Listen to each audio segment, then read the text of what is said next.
And so it is in this house of prayer for all peoples that we have come together this afternoon to dedicate not this room, but ourselves.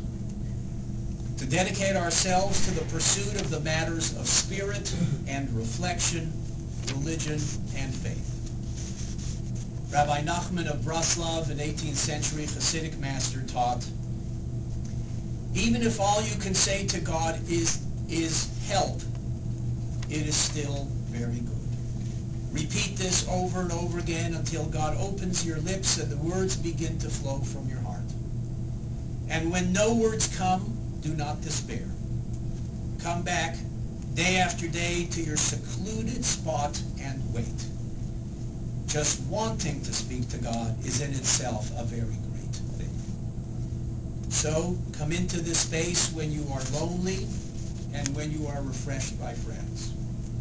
Come into this space when you are anxious and when you are thankful.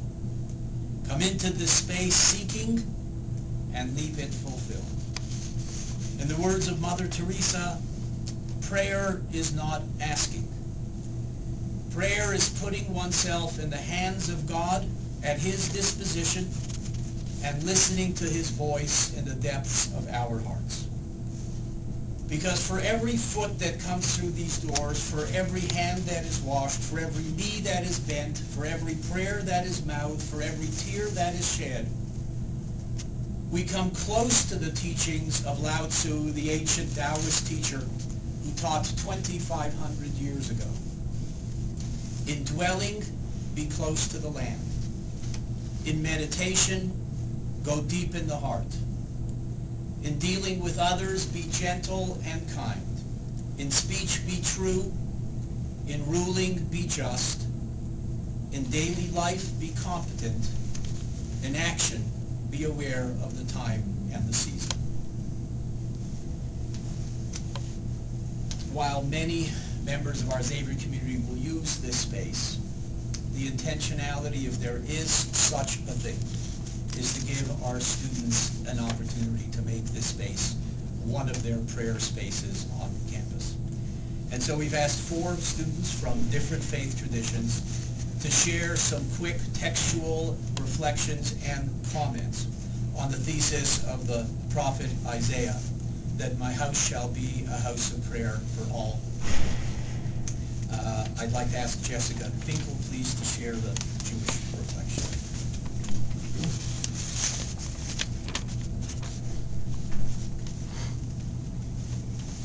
Isaiah 56:7 says, "My house shall be called a house of prayer for all peoples." In terms of the Jewish religion, this verse describes the temple that was built by Solomon in Jerusalem that was open to sacrifices by members of all nations.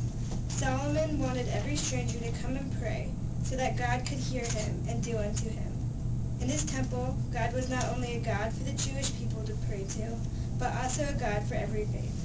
Husman Interfaith Chapel upholds what Solomon did in Jerusalem and is becoming a place of worship for anyone of any religion. The addition of Husman Interfaith Chapel is a momentous occasion for many students of different religions and beliefs at Xavier. The chapel will now allow me, a Jewish student, to be able to more outwardly practice my religion while on campus. In this chapel, I can pray alone or hold Friday night Shabbat services with Rabbi Abie. Judaism is about learning and understanding, and now in this chapel, I will be able to not only share my beliefs and practices with others, but learn more about other religions as well. Here, we can pray to God, the God we believe in, and express our spirituality in any way we please. One aspect of Xavier that I love is its faith and spirituality that it upholds, and now I can bring my own faith to Xavier and its community. Ki beiti beit tefillah yikareh lechol ha'amim. This is a house for all people.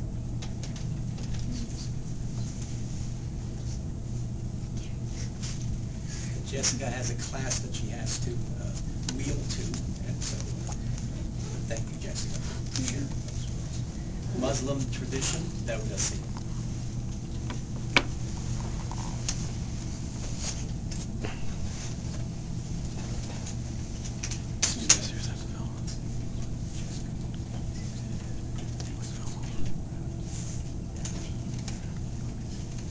I'll get the rest of these. You take thank you all for being here today. Thank you for your time. And this is a saying of the Prophet Muhammad ﷺ, who really used to encourage people to provide almsgiving, to give to others as any other faith in the tradition of Islam, Judaism, or Christianity. Giving is an important fact of our society that we need to raise every day and be aware of it. And so when the Prophet talked to one of the Muslims one day, he told them that the man holds on each of his phalanges and arms. Each day when the sun rises and you reconcile two people, an alms has been given to you as credit by God. In the same way, if you help a man and for sure he's mounting on his way to commerce or sell merchandise, you have been given an alms, and an alms credit has been given to you by God. In the same way, each step you make to return or to go to prayer, an alms have been given to you. And the fact of removing from the way the harmful things that can harm people in their work or in their way to work, the fact of removing that object is an almsgiving. And I believe that today, not something harmful, but an obstacle has been taken away from our way as Muslims, Jewish, and Christians. Because as a couple of my friends, they commute to school and then they would go back home at night in order for them to pray. So for this prayer space to be available today, they won't be going home, but they will be just coming here and pray. So an obstacle has been taken out of their way, and that is an almsgiving. And we just thank you all. Thank you, Campus Ministry, with Joe Shadle. Thank you, Ingber. Thank you, Leah Meneti. I remember last year we had the Ramadan, and then Leah was giving the conference room available for the Muslims to pray, and which was an almsgiving. And I think that this almsgiving is given to Hinduism, Judaism, Christianism, Islam, and any other faith who presents itself at Xavier University, and we thank you all for that. Representing the Hindu tradition, Ashwin Ganesh.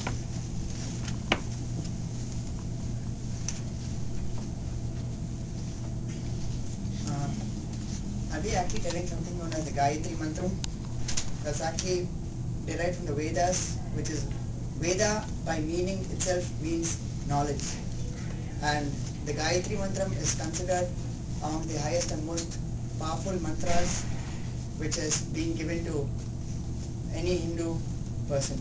When he's born, this is among the first prayers that is whispered into his ear. Om Bhur Bhuvasvaha Tatsavatur Varenyam Bhargo Devasya Dhinmahi Devona Prachodaya. The summary of this prayer is, O God, Thou art the giver of life, remover of pain and sorrow, the bestower of happiness, O Creator of the universe. May we receive Thy supreme sin-destroying light. May Thou guide our intellect in the right direction. And meaning right direction, treating all religions with equal respect. And since the time I've come here, I've been to the temple once because of the distance. I've been to the chapel twice, and it's a very, there's something known in Sanskrit known as Atiti Devo Bhava. That is, treat your guest like God. I came in here as a guest, and you guys made me part of your family. Thank you.